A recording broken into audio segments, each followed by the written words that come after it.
Okay? Next, system calls. So system calls provide a means for a user or application programs to call upon the services provided by the operating systems. From the previous slides, okay, so every time a user or a program needs services coming from the operating systems like program execution, communication, etc., they are just using a system call. So it's just like we are calling a function of an operating system so that we can use it. All right.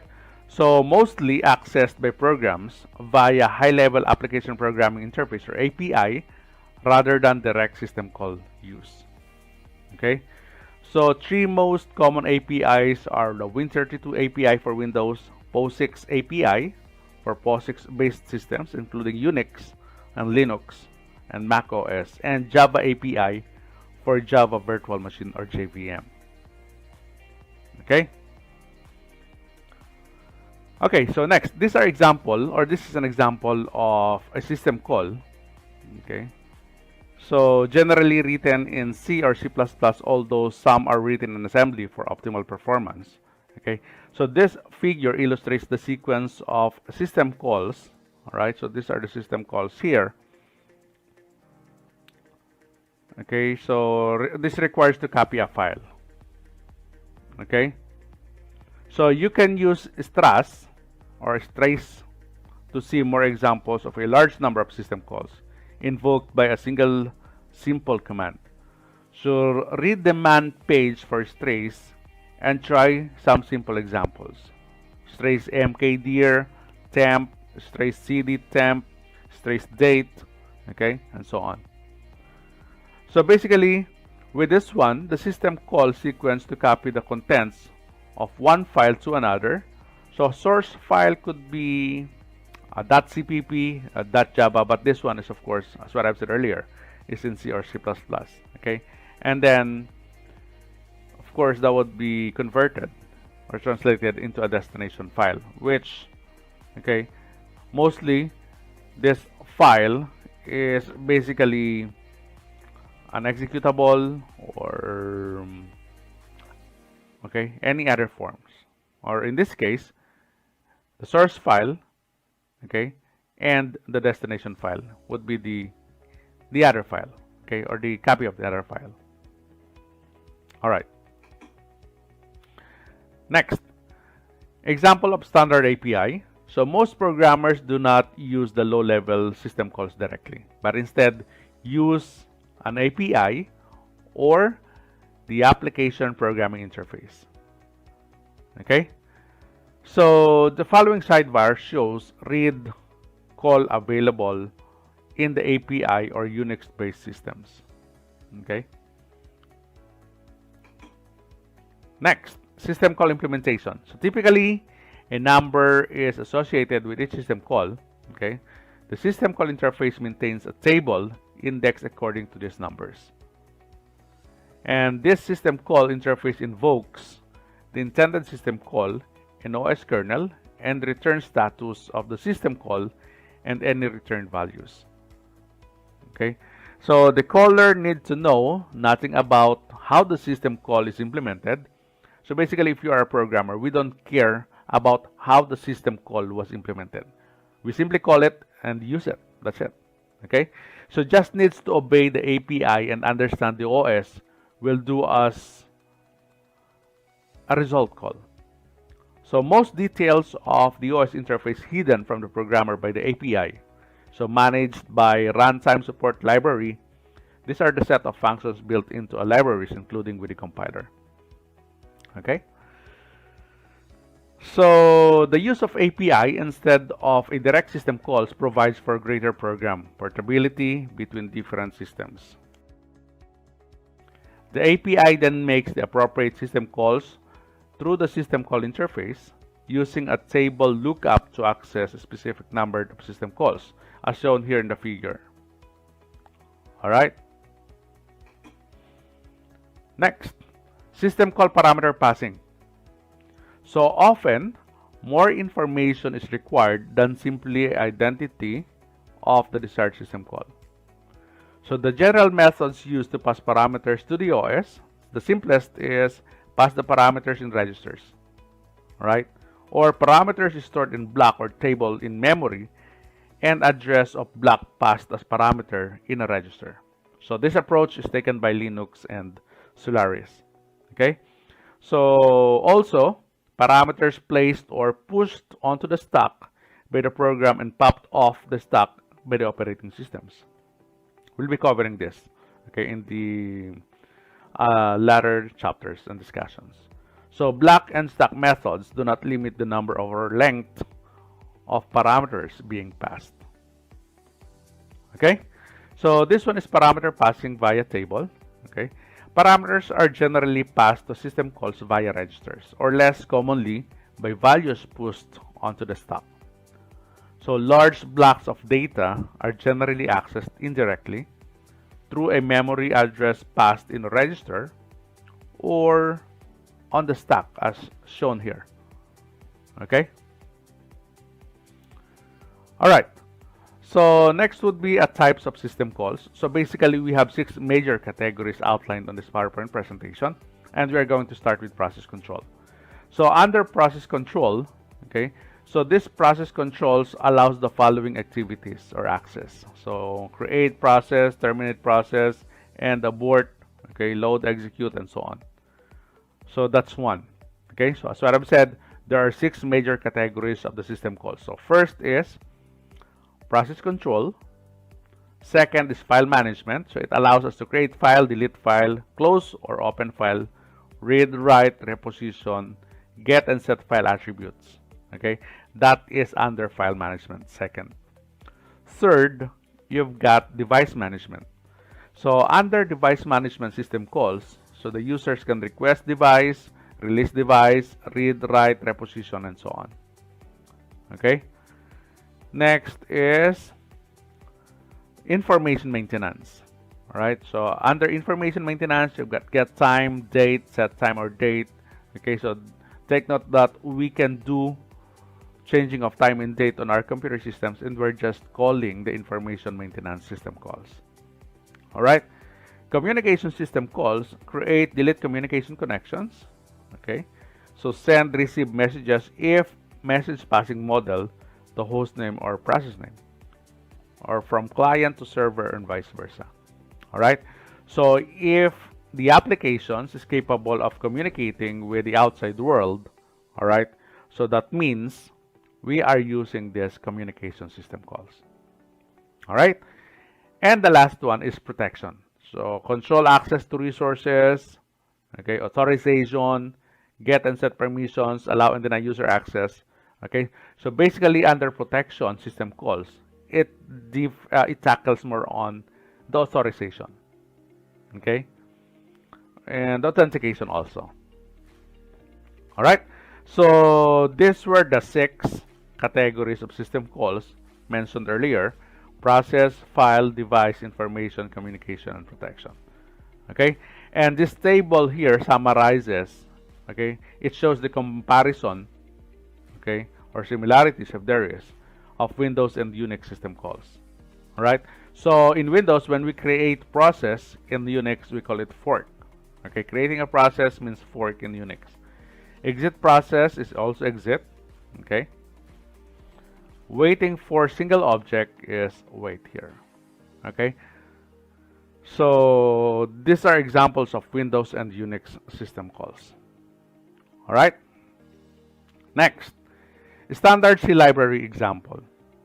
So take note that when we are doing our first program, okay, hello world, in C or C++, okay, so we often use this sharp include stdio. So this is what we call library or directives. All right, so standard library calls may also generate system calls as shown here. All right, so as shown in C++ or any programming language, we are using a system calls there. So C program invoking printf library call, which calls write system call. So that means printf, we want to print something on the screen. So we are calling a write system call there. All right. Okay. So next would be Arduino. So IoT is getting popularity, and basically this Arduino is single tasking. There is no operating systems on it. All right. So programs, okay, named Sketch is loaded via USB into a flash memory. So single memory space, bootloader, loads program, and then program, exit, shell reloaded. Okay. So this is how it looked like. Basically, at system startup, you have the bootloader, and then you've got a free memory there. Okay. So when you run the program, okay, so we copy the user program or the sketch on the free memory, and then that's it. Again, in Arduino, no operating systems on it. All right. All right. So next is FreeBSD. So FreeBSD is a Unix variant, just like Linux. Okay. So it is multitasking. User can log in, invoke user's choice of shell. Okay. Shell is the CLI of a Unix-based systems. All right. So shell executes fork. Fork meaning we are going to create a process from the table presented earlier. Okay. So process exits when code equals 0, that means no error, or code is greater than 0, that means there is an error code. All right. Next, system services. So system programs provide OS functionality through separate applications which are not part of the kernel or the command interpreters. Okay. So system programs provide a convenient environment for program development and execution. So they can be divided into this. All right. So most users' view of the operating system or operation of the system is defined by the system programs, not the actual system calls. Okay. Next, system services continuation. We've got file management. So this basically detailed, okay, this file manipulation, status information, and so on the next slide here. So they are also known as system utilities or system applications. So most system also ship with useful applications such as calculators, all right, or simple editors like Notepad. So some debate arises to a border between system and non-system applications. All right.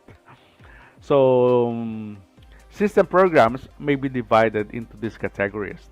Okay, so you've got file management programs to create, delete, copy, rename, print, list, and generally manipulate file and directories. All right. You also have the status information, utilities to check on the date, time, number of users, process running, like what I've shown earlier, using the task manager, data logging, etc. So system registers are used to store and recall configuration information for particular applications.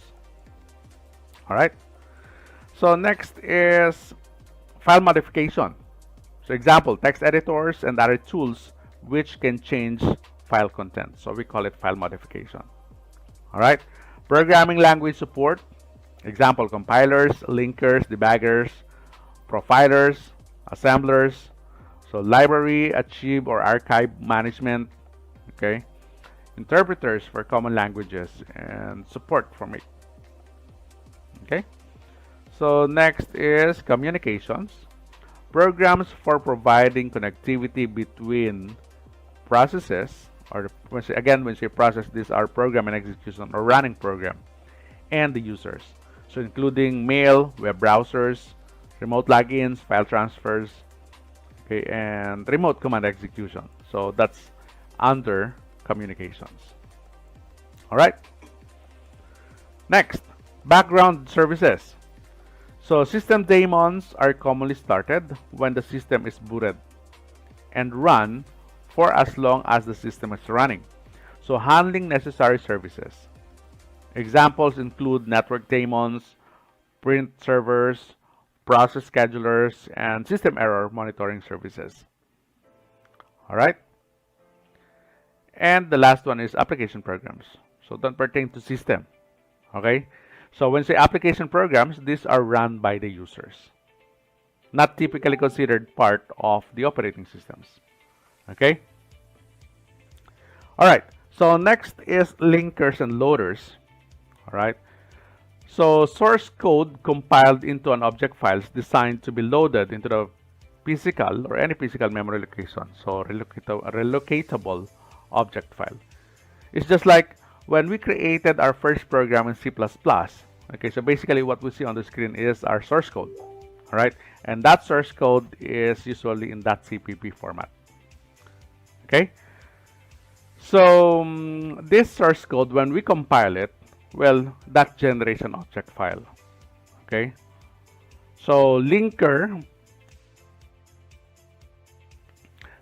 combines this into a single binary executable file, also brings in libraries. So program resides on a secondary storage as binary executable, must be brought into the memory by a loader to be executed. Okay, so relocation assigns final address to a program parts and adjusts code and data in program to match those addresses.